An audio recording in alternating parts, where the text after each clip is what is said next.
Rainier Avenue Radio. Generational wealth. Generational wealth. Generational wealth. What is generational wealth? We asked our communities, and this is what they had to say. Generational wealth, it's this idea of like hard work that gets carried on that had been executed from ancestors, and so the generations down the line are a bit more set up already, like in a very favorable position financially to succeed. And it kind of makes me think of like privilege a lot, because when I think about stuff like gentrification or people with privilege or in a more privileged position in like the current society as it is right now, I think of this idea that they probably had this generational wealth. This campaign to create awareness to generational wealth is brought to you by the Department of Neighborhood's Generational Wealth Initiative, the Washington Housing Finance Commission, and Rainier Avenue Radio World. 1, 2, get down! What's up, big and little homies? This is Masvita Maraire, host of Seattle Sports Weekly on Rainier Avenue Radio World, your one-stop shop for Seattle sports. We cover preps, we cover college, we cover pro, we cover it all. Huskies, Mariners, Seahawks, Garfield, South, Roosevelt, Metro, King County. This is where you want to listen to for all the sports that's happening in Seattle. Seattle Sports Weekly on Rainier Avenue Radio World. See a bad Welcome to the coronavirus pandemic. I'll take coronavirus for 100. Fever, chills, shortness of breath, loss of taste or smell. What is stay at home and isolate? Correct. Coronavirus for 200. Inability to stay awake, persistent pain or pressure in chest, trouble breathing. What is seek immediate help? Correct. Coronavirus for 500. Crippling and potentially dead infectious disease eliminated the United States with vaccination. What is the polio vaccine? Correct. I'll take coronavirus for 700. The Daily Double. Should I take the coronavirus vaccine? Wait. Hold up. This is not a game. It's time for serious discussions. We have coronavirus vaccines, but not everyone is comfortable taking them. Here's the facts. Based on what has been proven about vaccines for other diseases, COVID-19 vaccine may help keep you from getting seriously ill, even if you do get the virus. Getting vaccinated also may protect people around, particularly those at greater risk for severe illness from COVID-19. We don't yet have all of the answers. Get informed, talk to your healthcare physician, and make the right decision for you. This is a message supported by the Washington State Department of Health. This is Rainier Avenue Radio World.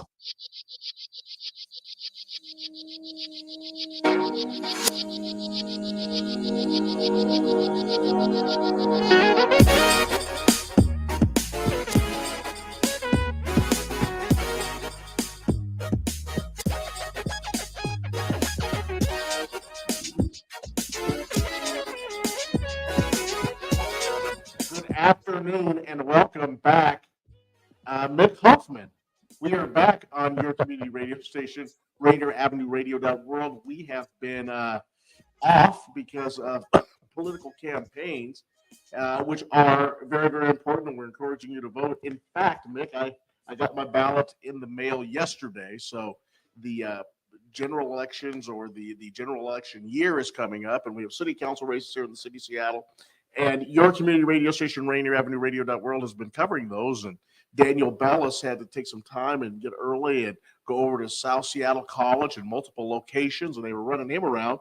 So Mick and I enjoyed a few weeks off, but guess what? We are back today. Mick, tell us a little about where you've been. You were telling me earlier that you have seen some of the sites of rural Washington and got out and see that they play sports and a completely different role to your position.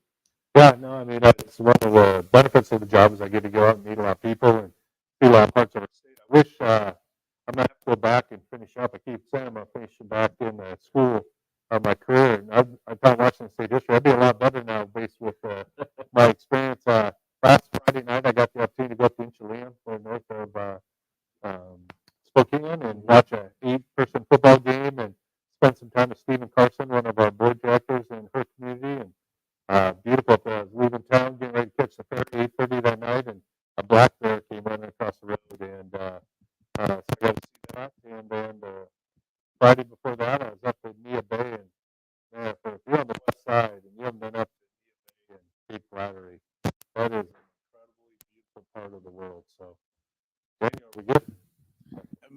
Hoffman, the excitement. One of my favorite sports is B8 football. Or of course, when we watch it on TV, it was called B8 football. It's just 8-man football now. Tell us about the excitement of that sport, it's played in multiple states across the country. I know Texas. I believe Texas even has a 6-man league. Yeah, we have 6 person now. Six person. We should say that. Get me right here. So, but tell me about that. Tell me about the games and tell me who shows up and how excited it is for the kids and for the families. Because I know it's been chronicled several times in several of the national publications. But it can be really exciting to see. There's some scoring in those games. And it's good football because they're small schools. They're communities, right? And so, like up there in Chilean, they just rebuilt their grass field, and they have the new Musco lights. And so you're in a very rural area on the reservation, and beautiful facility. And the game, they have their 2 sets of smaller bleachers, and the entire sideline on the whole side is 2 deep with people with their chairs. No different than going to your youth football game. Under their chin, the concession stand, they got the music. It's a regular football game. And what I love about 8 person is they spread it out quite a bit. Everybody's eligible on the play, and they get after it. And so a lot of passing. If you like passing, games can be really long or really fast. There's usually not a lot in between. Nia Bay, on the other hand, so the Inchelium field was on the school campus. The Nia Bay field it's on the edge of the campus. So there, the community, they're sitting on their porches, they're on their decks, enjoying a lemonade and dinner, watching the game from across the street. The road is right there on 2 sides, so some people are pulling up. So normally the cheap seats don't have very good seats. They're sitting right there, literally within 20 yards of the field, getting to watch. They don't have to pay. So they had a huge crowd inside, same situation, lining up the sidelines. And so it's a great, it's a real community. Some of our big schools are able to form that community. You talk a lot about O'Day and the O'Day community and that.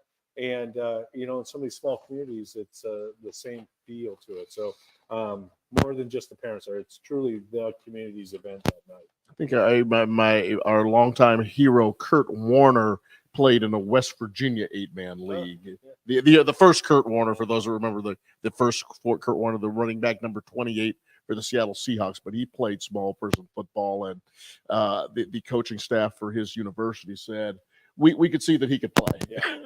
Well, and you'll appreciate this. When I walked out to the field at Nia Bay, the officials were there. It's typically a 4-person crew, and guess one of the umpire was? Mike Colbreeze. Yeah. So Mike's out officiating. He does football, basketball, and then baseball. Oh my goodness! In the fall or in the spring.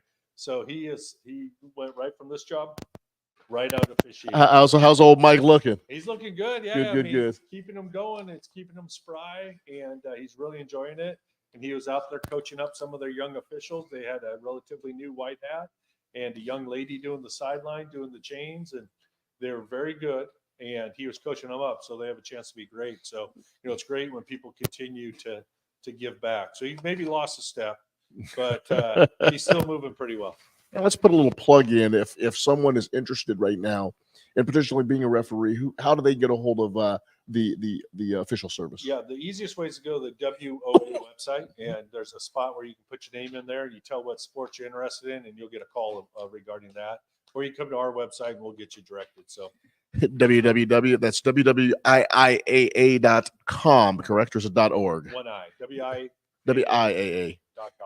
Definitely go to that website if you're interested in reffing. We need people in the community who want to spend the time to do that, and it's so cool that Mike Colbreeze is out there and providing that valuable service to the community. Today, our conversation is going to be about diversity, equity, and inclusion in athletics, and so have some questions lined up for Mike.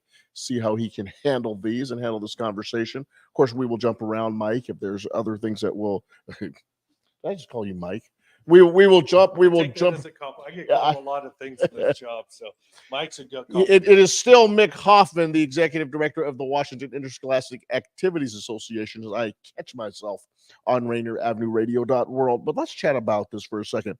Inclusivity and diversity our fundamental principles in sports programs. Can you provide an overview of the current state of inclusivity and diversity in high school athletics in Washington State? Yeah, it's definitely a work in progress. And again, it depends what metrics you want to use to measure it. When I came into the office, Pat McCarthy from, the Metro League, Seattle School District, he was our board president that hired me, so you can blame him. And he was chairing our diversity committee. And one of the things he said is, Mick, we need to make some progress with this. So I worked with our staff. We had some staff members with a lot of energy and passion around this and some experience. And so we reorged, and we actually had people apply rather than going out and asking people to do it. So some people came back, some people chose not to. We added a bunch of people. So we have people from within the high school arena and people from the general community outside. Steph Kirsch is currently with the OL Reign and is very active with us on trying to work on some of these topics. So that being said, we started talking about what can we do, and so some things that have come out of that kind of work have been very helpful. So that's one of them. Another one that we did is we talk about the association of having leadership that represents all perspectives. And so if you look at our board, it's evolved over the last few years. And I think part of that is the messaging out to our schools and districts is consistently, we need to be creative, innovative, and intentional in bringing a variety of perspectives to the table. And so you're starting to see that on our board. You're starting to see that on district boards. You're starting to see that in leadership positions. And again, it's around the messaging. And what we tell people is we're not trying to take seats away from the table from people who've been there. We're trying to add seats to the table because the perspectives brought in are incredibly valuable, and we need our leadership to reflect the people we serve, our students, our schools, and our communities. So, I guess what's the fundamental principles? We're being very intentional, we're not pretending we're the experts, right? We have the responsibility to do this. We don't have the expertise with a person like myself. And so my job is to go out and find people who can help with that. So Albertus Brooks Jr., he's a Seattle guy. Yep. He was in my office today because he's leading our work with trying to be more inclusive with BIPOC ADs. Like how do we grow athletic leadership? And so we're in year 3 of working together. He came in today. We give me an update of what we're doing. We talked about some strategies that are in place and what our next steps are. So again, we talk about it all the time, but you have to do it. And we're just trying to put one foot in front of the other, get that flywheel going, and pretty soon it's going to be rolling so fast. People are going to be coming to people like Albertus and others that are leading the work, asking for the magic potion. You're an executive director. You're a CEO that has made intentionality an important part of this. I have talked to other CEOs in our community. I've talked to other leaders of organizations, and they just say, Juan, we kind of tossed our hand up. We couldn't find anybody, or we can't really find the conversation around diversity, equity, and inclusion to motivate us in certain areas. So we've kind of put it on the back burner. Yet your organization continues to be intentional. And you've gone out and you meet with people like Albertus Brooks, and you come out and you're starting to. I love what you talked about, how you invited people to participate in this process rather than selecting and getting the information from the community and members of the community, the information coming from people like you want it to look like. What has been that driving force behind the intentionality of this? It's work that has to be done. I mean, we serve a lot of WIAA serves every community, right? Whether it's by ethnicity, whether it's rural, urban, whether it's religion, with politics. Like we serve every school. Any school can be a member of our association if they agree to the rules. And so it's important that through that process, we bring as many of those perspectives, not that we're going to appease everybody. And I think that's the key to it is, we're going to make mistakes in this work. We're not going to do it out of meanness or laziness. It's going to be out of ignorance. And that's not to excuse it, but we can't be so afraid of that we don't act, because then we're never going to make progress. And so so for example, when people voice concerns, I don't want to debate with them, but I am going to ask questions to understand. And so like with Albertus, that started off with a concern brought by another AD, Johnny, who works down at Silas. And he basically said, Mick, you think diversity is all about gender. There's a lot more to it than that. Well, Johnny, that's not what I think.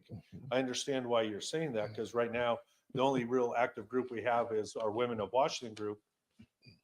What are we going to do about it? Can you help me? Like, I'm not going to be an expert in that. I could, with my title, I can make some things happen, but I don't know what to make happen.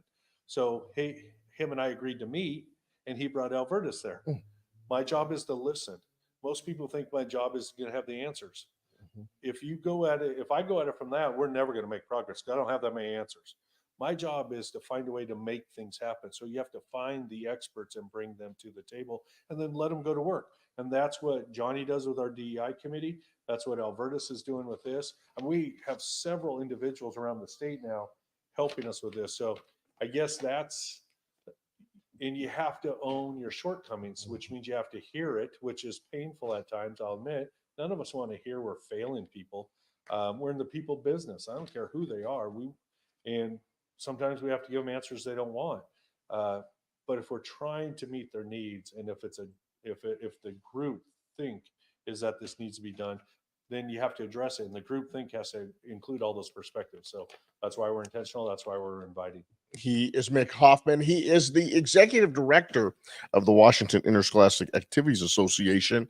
And this is WIAA Primetime Weekly on your community radio station, Rainier Avenue Radio.world. I am Juan Cotto. I am the voice of Metro League Baseball, and certainly I am one of the voices on the radio. If you've been listening to Metro League football, we have had some football, and the Metro League playoffs are going to be on Rainier Avenue Radio this weekend, Saturday at 6 p.m. Ballard is taking on the Lincoln Lynx. That's the Beavers and the Lynx, with the winner being the Metro League's 7th and final addition to the state round of 32. How exciting is that? So that's going to be a really good ball game. I had a chance to see both those teams, both evenly matched. I'm sure it's going to be a great ball game.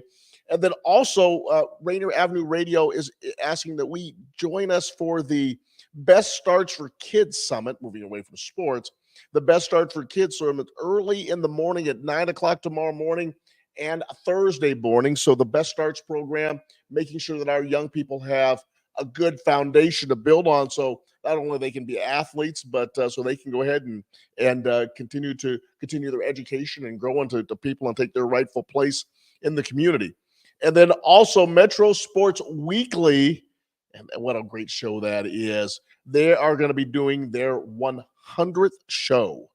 100th show. That's going to be on this Thursday. This is number 25. Put that in perspective, Daniel. This is number 25 for Mick and I. Metro Sports Weekly will be doing their 100th show. So that's going to be exciting. And let's see. What is Daniel telling me?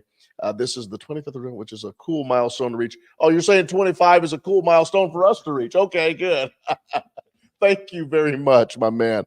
And we appreciate that. And we also think we do a nice job too. But congratulations. That's Pat McCarthy and Masvita, correct? Okay, you're nodding with me. What steps have been taken to ensure that student athletes from various backgrounds feel welcome and represented in sports programs? Yeah, so a lot of it is we're trying to get this to our coaches. So try to find a way to train coaches. That'd be the biggest one. The other one is some of the things, just small changes we've made is, which appear small, but we hear are significant, is the pregame announcements. Mm-hmm. So rather than that static, hey, don't be a knucklehead speech. Right. We specifically call out what is not acceptable behavior and encourage people to report it.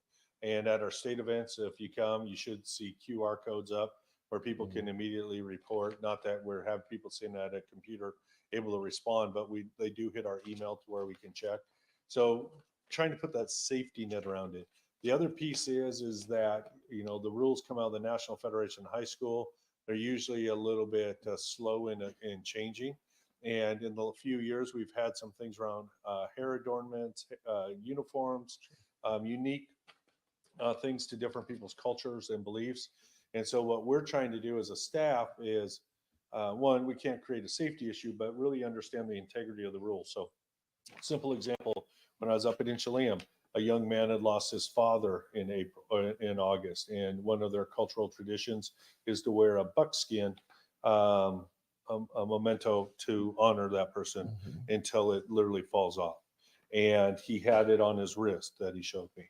And so, by rule, it's probably not allowed, but we said, well, what can we do to make sure that that doesn't get grabbed? And so they had a wristband, and they said, you know what? We could put pre-wrap and tape it on there, and we would have it. And really, how's that any different than a young person who has a belly button pierced and it's under their uniform and we don't know, right? It's someplace that we don't know. We're not going to go through and check. So we're trying to be very sincere in making adjustments when possible. There's sometimes we just have to say no. So again, to whether it's something that we get a lot with hair adornments and coverings and longer uniforms for some cultures that require more modest uniforms. So we're working really hard to say yes in those wherever we can. And they seem like small gestures to most, common sense, but within the world of governance and rules, sometimes there's some hoops to jump through. And we've just made the decision as a state, we're just going to do it. If it's the right thing for students, we're going to make sure it happens. So those are some of the things. Also, we have the formal form on our website for any discriminatory actions that take place. And the biggest one that we've done lately is this contest interruption that we've had in place for 2 years. And what we tell the officials in our schools is that before the game, they need to meet and talk about their emergency action plans. But the other piece is to have game management there, that if any discriminatory or other unacceptable behavior is witnessed or heard, the officials can flag it, they can eject depending on the severity. But if it's reported to them, in addition, stop the contest and get the teams together with the game management, let them know what happened. And a lot of times it's a student saying, hey, this person called me this name, and they don't even know who it was, right? But they stop it, they talk to both coaches talk to their kids, they go out and play, hoping to end the behavior so it doesn't continue to escalate. At any point, the officials can stop a contest permanently. Game management can stop it if they can't get it under control. And the way we got to that was we had a situation on the east side, 2 kids are playing a football game, they're on the ground, mask to mask, and the student reported that he was called the N-word by this other kid. And in the video, when we watched the video off the Pixlot camera, you could see the kid jump up, run to the official, and the official's like, didn't know what to do. Run to his coach. The coach listened, acknowledged, and then went back to coaching, and the student's just standing there. And so the mom let us know through our reporting forum. So I actually went over and met with the family because we'd had a couple of these instances, and I asked the student, what can we do? Like, what can we do in that situation to help you? Like, we can't take it back. And he's like, the kid was smart. He said it quietly. There's no one else heard it. That's my word versus his. And he said, but if he would have stopped the game and got the teams together, his quote was, it would have felt like somebody had my back. That was it. I called Todd Stewart on the ride back. We'd been batting around this idea of what we could do. And I said, I think this young man just gave us the solution. So that's what we're trying to do. Because one, we want to make sure they know we have their back. This isn't acceptable in our games. The challenge is there's some language that is offensive to most of us or most people, but is used in regular vernacular with some students. So that's where the warnings can come in, right? But they still are going to stop the contest so it doesn't escalate. Because what happens is, or what we've experienced is sometimes some kids hear other kids using it and then they use it for a different intent. And how's the official supposed to be able in real time differentiate, right? And so it's a very difficult situation. So what we've said is basically we just can't use it in our contest, right? If we're going to use it in here, if it's okay somewhere else, okay, that's yours.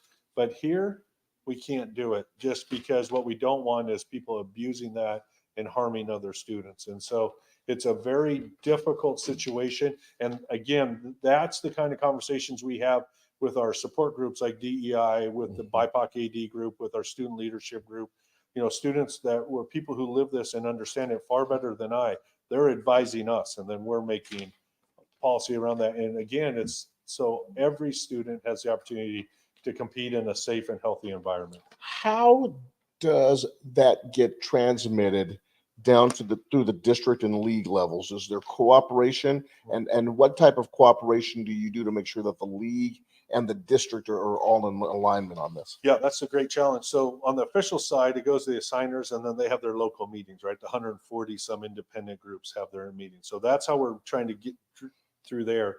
For us, what we do is we give it to our district directors in those 9 regions. And now this year we started seasonal meetings with league presidents. So all the league presidents, and we record these. And so if they're teaching a class, they can get them. We send out information, so we saturate without trying to become junk mail.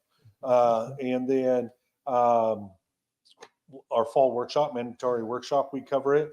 And so we try to hit it in key communication points that's available. And then like this one last year was new, and people were like, oh, we didn't even know about it. So we stepped up the communication a little bit. And I would say most people now know of it. It's the mechanics of it. And tomorrow we're actually making a slight adjustment to it. And so we have a statewide meeting on Zoom with our ADs. And then Todd has one with his assigners, and we're both going to announce it. And we'll place the new language on the website. You go to our website under resources, it has the information, the actual document on there. So we try to make it readily available. It doesn't need to be a secret. We want people to know that we're going to address these type of behaviors. Has social media helped or hindered these types of conversations? I think it helps in that we can get communication out. I think it causes a lot of angst because people weaponize the opportunity to call people out and do other things. So it raises the temperature, I would say. For the most part, we have a really good following on ours. So we try to use it as a communication tool to get key information out. He is Mick Hoffman. He is the executive director of the Washington Interscholastic Activities Association. And this is WIAA Primetime on your community radio station, Rainier Avenue Radio.world. Mick, gender inclusivity, and we are going to be coming up on a break, so this is one we are going to carry through the break, don't you worry. Gender inclusivity is an important aspect of diversity in sports. Can you share examples of how Washington's priorities, how Washington promotes equal opportunities for male and female student athletes? Yeah, so we have federal law around Title IX, and so we do a lot of work just making sure that there's ample opportunity for female athletes. So the federal mandate is whatever, you need to have the same number of participants proportionally to the number of students, right? So if you have 55% females in your school, you should have 55% of your participants. That's the goal. There's a 3-pronged strategy to that. One is proportionality. One is, have you added anything recently? If you're not in equal proportionality to that. So for example, we just had a summit with the Seahawks. Seahawks are starting to throw a lot of money and energy into girls flag football as a way to get more girls sports involved. We brought leaders from around the state in to hear it and talk to them. It just became an Olympic sport. So you can add a new sport. Or the third one is that they have to do a survey every 2 or 3 years, an interest survey. And depending on what your underrepresented group says, if you're including those, you can meet the requirements. So our OSPI is responsible for enforcement of that. We do a lot of the reinforcement internally with our schools. So the NFL right now, in terms of throwing in and looking at different ways that they can increase the visibility of their particular sport. How does that work with the other sports? I mean, does that bleed into softball and some of the other things, or specifically around just football? Yeah, a lot of people. One of the reasons ADs are a little bit nervous about adding new sports, they're afraid we'll just take from other students. Right. So we have to find new activities that maybe aren't typical, that not our typical current athlete is participating in. Flag football appears to be that based on some early research out of the Tacoma School District. So yeah, it can bleed over. And, once a student goes out and we hear this, that, we lose more females from middle school to high school than males. It's that whole kind of social stigma and other interests that happen at that high school level, that if we can get them out for a sport and they find out how much fun it is, the socialization of it, the competitiveness of it, the opportunities that it provides, I think we'll get more. So flag football could be an access. With the NFL being so popular and now being an Olympic sport, there's great opportunity for females. The other thing, too, is that, the emphasis on Title IX has been focused on the NC2As, and we've seen the commercials from the NC2As. And the 50-year anniversary of Title IX, they were very, very public with that. But it's just so interesting to hear that the impact went far beyond the college athletics. Oh, yeah. It went right down into the high schools. Absolutely. I mean, it's a significant factor in schools. So we have a lot of schools continuing, gymnastics, or providing a fourth soccer team because of interest, or a fourth volleyball team, and finding matches or really large tennis teams to provide that opportunity for females. And so, it's awesome that the requirements there, because it provides opportunity for kids. He is Mick Hoffman. He is the executive director of the Washington Interscholastic Activities Association, and this is WIAA Primetime, and we will be right back after the break.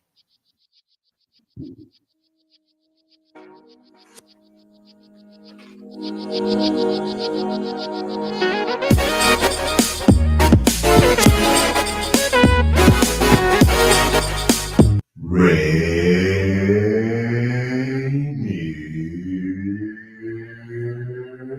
Avenue Radio.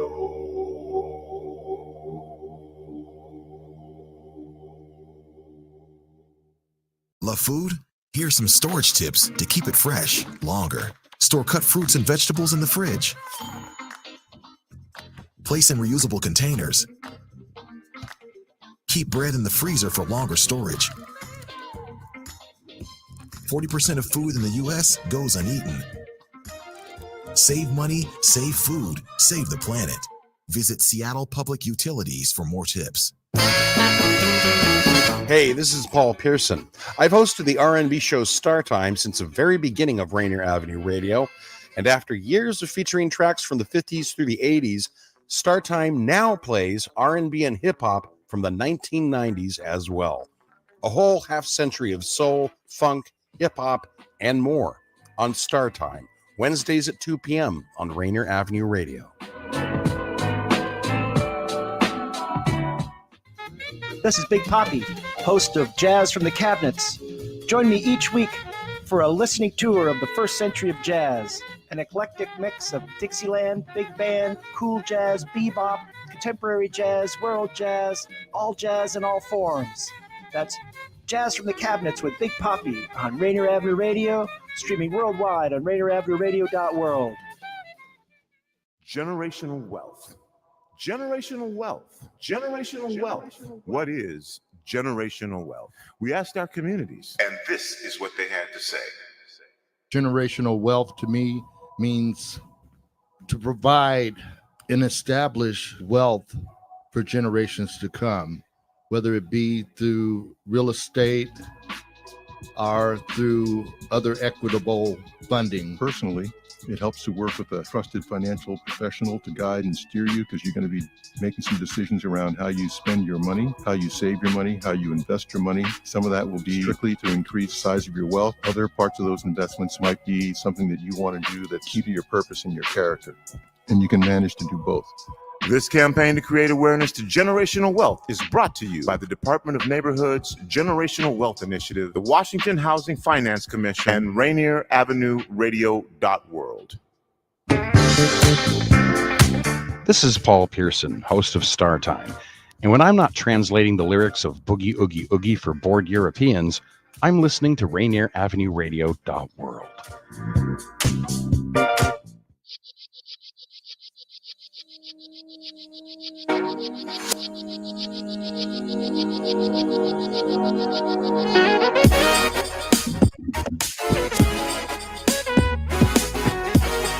could have somebody translate boogie, oogie, oogie to me. I have to listen to Star Time, maybe dial them in so I can figure out what that line meant. This is Mick Hoffman. He is the executive director of the Washington Interscholastic Activities Association. I am Juan Cotto, radio personality on your community radio station, Rainier Avenue Radio.world. We were gone for a couple of weeks, an important activity that Rainier Avenue Radio had. They were covering the debates, and they needed that extra time to get Daniel Bellis squared away as he was doing the debate prep and the debate work. And obviously we have some major city council candidate races coming up in the city of Seattle.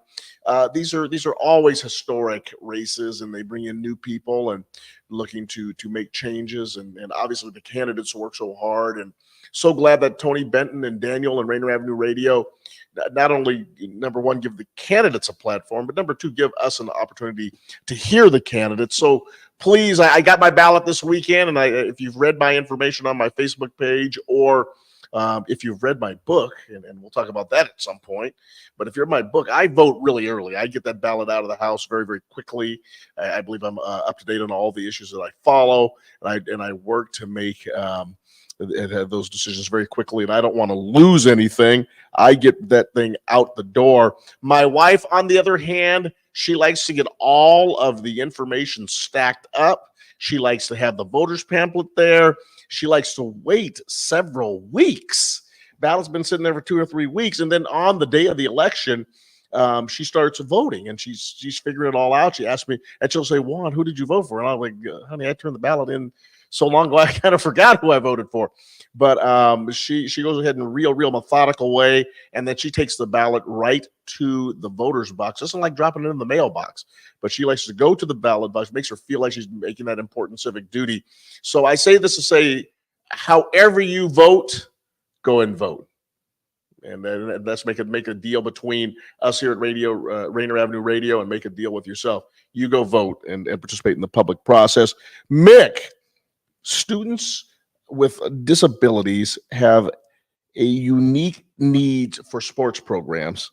What accommodations and opportunities are available for students with disabilities, and how is it? And how do we create an inclusive environment for those students? Yeah.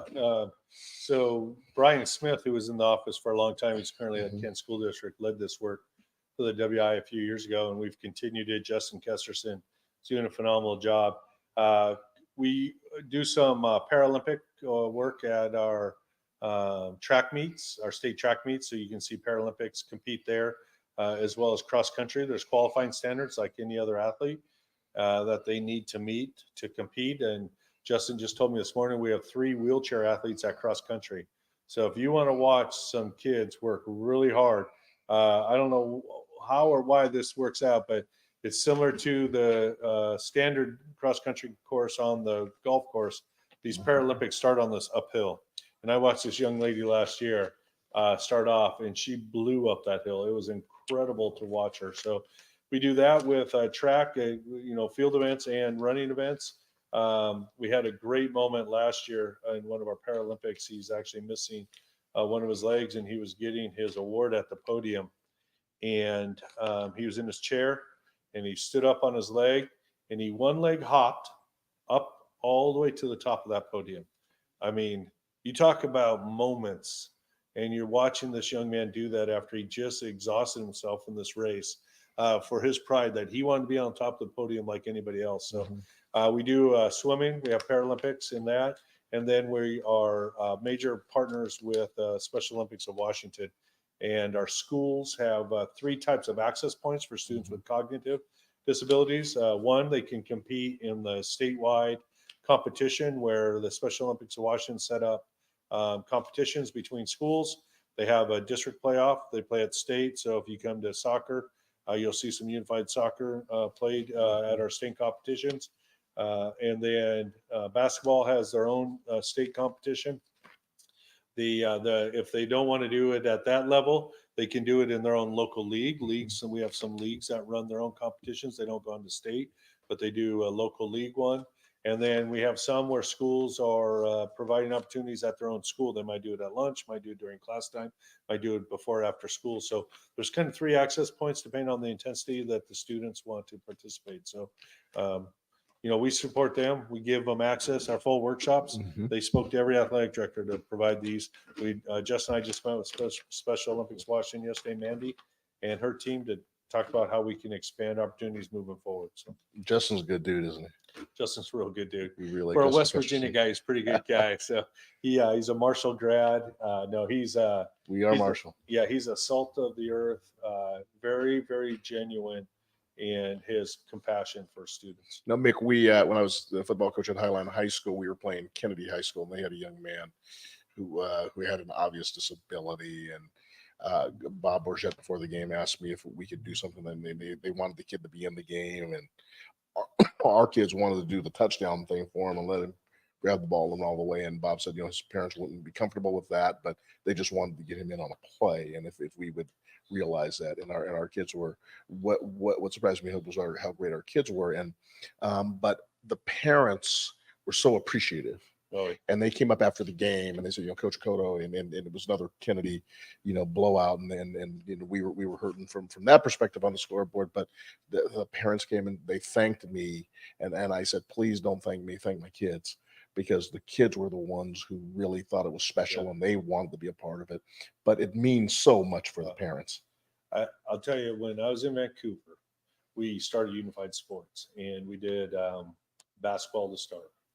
And we had a weekend where we brought our 4 high schools along with other neighboring high schools together, and we did like a round robin tournament. And there were some great moments in that game. But we had one young man, he must have been 6'4", 260 pounds, autistic with some other disabilities, wearing the headphones. And this other kid who was a athlete in his school on his own right, he walked up and down the floor holding this young man's hand to help him out. And the young man scored a basket. They did one of those where he missed and he kept shooting and he made it. And at the end of that contest, his mother came up sobbing, thanking us for including her son. That was the first time that she ever felt he was fully included in the event. And when they walked away, the special education department director was there supporting their students. And he said that they had been involved in multiple litigations with that family. And that was the first time that they've ever provided something to do it. And you think about that, it's a benefit to the school and all that. But to hear that story where the parent who is fighting so hard for her child finally feels validated by a school, that sports can provide that opportunity. So that's why the Unified Sports and Paralympics are so important, is a lot of us take those opportunities for granted. And when you get that, it's such a reset on the power of what we offer all our students. So that's repeated around the state on a daily basis by the people doing that work. So he is Mick Hoffman. He is the executive director of the Washington Interscholastic Activities Association. This is WIAA Primetime Weekly, our show. We are back, and we are good to be back and touching on such important topics, and then really reminding me of how important sports are in our community for our young people. Can you discuss the importance, and I know you were a former coach, the importance of leadership? I mean, we're out there spending all that time with these kids, and you're never going to win enough to satisfy yourself. It's impossible. And if the kids are going to spend that much time out there, and I stole the line from the head football coach at De La Salle High School, Bob Lattisaur, who won 100 and gazillion games in a row and received a tremendous amount of notoriety and even a movie about it. But he always talked about the fact that if I'm going to spend this much time out here, I want to make sure that these kids have an experience. So when they take their rightful place in society, they will be able to stand and deliver and be leaders in the community. And how do we make sure that leadership is being addressed in our sports programs not only through the coaches, but also making sure that our students are getting that necessary element of sports to help drive them to the next level of their development as people. Yeah, a lot of people talk about how in sports it builds character. But if, and I'm going to use the word again, if you're not intentional, all it does is reveal character. There's a big difference there. And so if the schools who do it well, a good coach can win a lot of games. A great coach is going to change the trajectory of kids' lives in a positive way. And so how do we prepare our coaches to be able to do that? Because as a young coach, you coach the way you were coached. So there has to be training, and that's what we're working on trying to develop. We're working in partnership with University of Washington right now on some fundamental coaching. Half our coaches come out of the private sector now. They're not professional educators. They have a different preparation around child development and that. So, we need to be able to create opportunity for students to learn. And so we're looking, right now, I'm spending a lot of my time. I did a Zoom call today with every representative on the House on the Education Committee and every senator on K-12 to explain what WIAA does and who we are and that we're part of the education process. Doing it for a couple of reasons. One, proactively, because at some point somebody's going to be mad at us, go to the legislators. So I want them to have contact with us before it's that kind of situation. That's the selfish reason. But more importantly, what we're doing is we're trying to make them aware of some of the programming like this, that we're researching best practices. And if we receive some funding, we can actually deliver some really cool, intentional training opportunities for coaches and players to learn leadership skills, to learn the soft skills that are a difference between somebody who works in your organization the whole life and who leads that organization and who leads it to a better place. And so we can help with that and keep students connected to their education, to have the right paperwork to go with those soft skills to open up doors. And so that's what we can do with sports, besides have a great front row ticket for the number one pick in the draft, right? That's a once in a lifetime opportunity, maybe. If Porter Jr. could have, he's a first round pick, right? So those come along at a regular time. That's the entertainment piece, right? That's the bonus.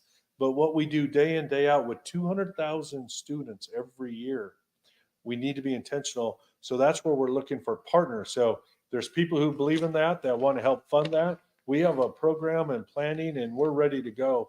And so my job as the leader isn't to know who the best 3A football team is. My job is to be able to go and do that. Andy Barnes will take care of football. So it's interesting, man. I guess I have two good friends who were O-Day parents. I always got to plug my O-Day parents while I'm here, but two in particular, they stand out to me. Rhonda and Mario Banquero. Obviously, Rhonda was a star basketball player at the University of Washington. Mario participated in sports at O'Day, was an outstanding high school player, walked on to the University of Washington, played for Coach Lambright on the football team. That's where they met. But it's been well publicized that they have a son who was a number one draft pick in the National Basketball Association. And in our 140-year history of the state, I think he's the only one, which is incredible in itself. So humble. Yeah. Mick, you would never know. That's what I've heard. And they are remarkable, and they root for the other kids in the program, and they mop the floors and they wipe off the tables, and they are so committed to the institutions that they're involved in. And I just that type of immunity, both of them athletes, and they really model how I want to be as a parent, and work to be as a parent, kind of a servant leader, but a very, very humble servant leader. And it's just remarkable to be around them. Yeah, and so how does that happen, right? That's the question. Like, how could two people who are so successful and have children who are so successful, how's that happen? And then the other question is, how do we replicate it? And when you talk about representation, right, it can look a lot of different ways. But here are parents, if anybody should feel entitled and have things done for them and have expectations, should be them. And here they are leading by example. And that's what I say. You and I, we sit here and talk a lot, and we can spin a good tale if we need to, right? Mhm. And the tagline on my email is walking our talk without making excuses. Because if our actions don't align, like, we need to get out. And sure, there's times we're going to miss or we're going to be misunderstood. But over time, right, people see our actions. And, to hear stories like that, that's what I want to be able to do as a person responsible for the association, is replicate that in all parents. So no matter how successful your students are, you're still demonstrating those values and that the sense of giving to the greater good. And we have a chance to do that in athletics. So that's what we're working on, is building the capacity to deliver that on a mass scale and use individuals like that to help us figure out how to translate that. So. He is Mick Hoffman. He is walking his talk without making excuses. I like that. I am Juan Cotto, and I strive to walk my talk without making excuses. But we are both here on your community radio station, Rainier Avenue Radio.world. Please join Rainier Avenue Radio.world for the coverage of the Best Starts for Kids Early Summit tomorrow morning. That's going to be at 9 a.m. and also at 9 a.m. on Thursday. Excuse me, a little tiny tickle in my throat. But I want to tell you that this is important, that we look at education and looking at the best starts to build the foundation for all of our children. Sometimes that includes preschool education. Sometimes that includes nutrition. Sometimes that's making sure that kids are ready so they can start. And these are the types of programs that we will be discussing in the Best Starts for Kids Summit tomorrow morning, 9 a.m. tomorrow, and Thursday morning at 9 a.m. on the community radio station, Rainier Avenue Radio.world. Then obviously we are going to be showing some sports this weekend. We have to, because that's what we do. We tell the stories of our kids, our young people playing in the Metro League 3A high school football playoffs. We're going to have the Ballard Beavers taking on the Lincoln Lynx, and this is going to be for the 7th and final edition to the state round of 32. So they're going to be out there duking it out. It's going to be an exciting contest. Two very, very, very evenly matched teams. Saw both of them this year, and they're going to give each other a really solid battle as we're going into playoff time. And then also, once again, we want to congratulate Masvita and Pat McCarthy for doing their 100th show on Metro Sports Weekly. And what a great job they do promoting the Metro League sports and the Metro League here in the city of Seattle, doing a lot of and having similar conversations to what Mick and I do.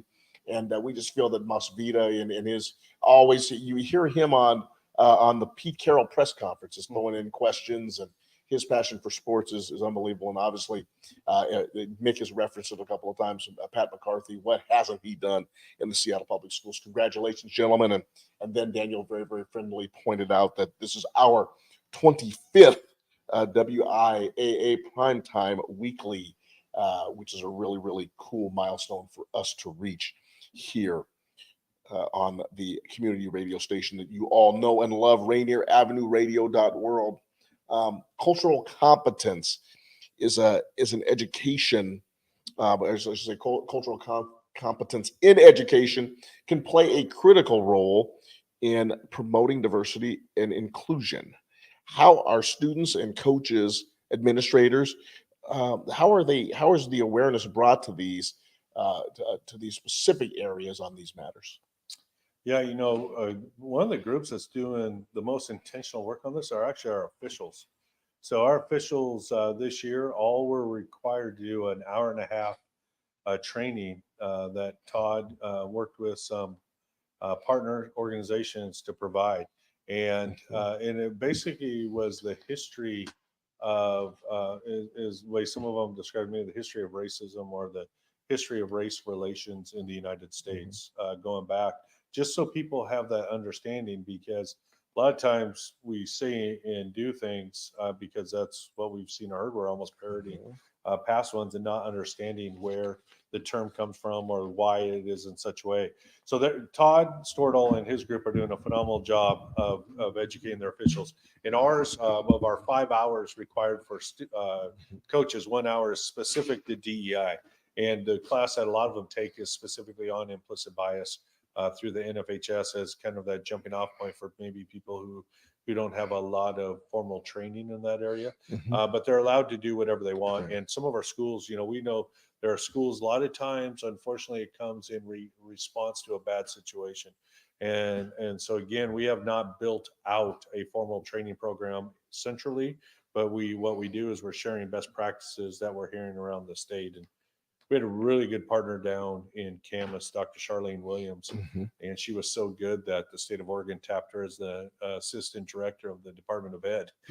Wow. So her team has not been as active this year, but we had her come over to the Athletic Directors Association and do some trainings. We worked with Jen Fry with our board and our board, our staff, our district directors, and other leaders in the athletic around the state. And so we're continuing to look for partners that can come in and help educate so people are aware of potential assets and tools to try to, again, we work in a very reactive mode in this area for the most part, and we need to get more proactive. And it's so critical. I mean, when you think about Jeremy Lin and his situation down in California, I mean, here is a young American, and I always try to put the American on the front end. Here's an American of Asian American descent or of Asian descent, but he's an American. He's playing basketball. He has a phenomenal career down in California. Receives no scholarship offers. Yeah.